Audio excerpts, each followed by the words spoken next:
Hello healers, welcome back. I'm really glad you're here today. Today I want to talk about why triggers feel so intense and what they're really pointing to. So let's get into it. Triggers can feel intense, sometimes even overwhelming, depending on the situation that sparked the trigger in the first place. And when that happens, it's easy to wonder if there's something wrong with you. But the intensity of a trigger isn't a personal failure, and it doesn't mean there's anything wrong. A trigger is often an overreaction. It is a signal that oftentimes go unnoticed because it can be overwhelming or very confusing in the moment. You see, your nervous system is responding to something that feels familiar, even if your mind knows you're safe. Because emotionally, your brain responds faster than it registers time. So think about it. When you are triggered, it's almost instantaneously, and then you wonder what happened. Triggers aren't about the present moment alone. They're usually about what your body remembers. Your body learned through experiences and not words. So even when your mind knows you are safe, your body will respond as though it isn't safe. But I want you to hold this thought in your mind, in the back of your mind. A strong emotional response doesn't mean you're being dramatic.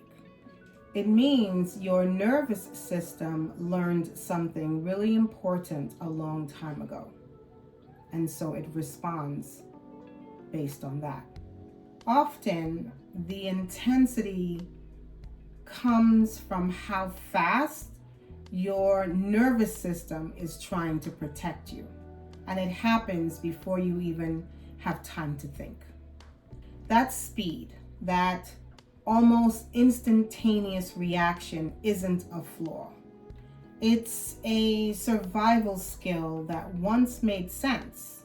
Your nervous system learns through experience and not logic.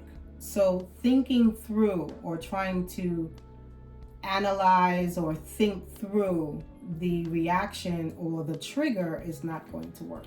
If certain emotions that you've had were once met with dismissal or conflict or unpredictability, your body may still react as if those moments can happen again.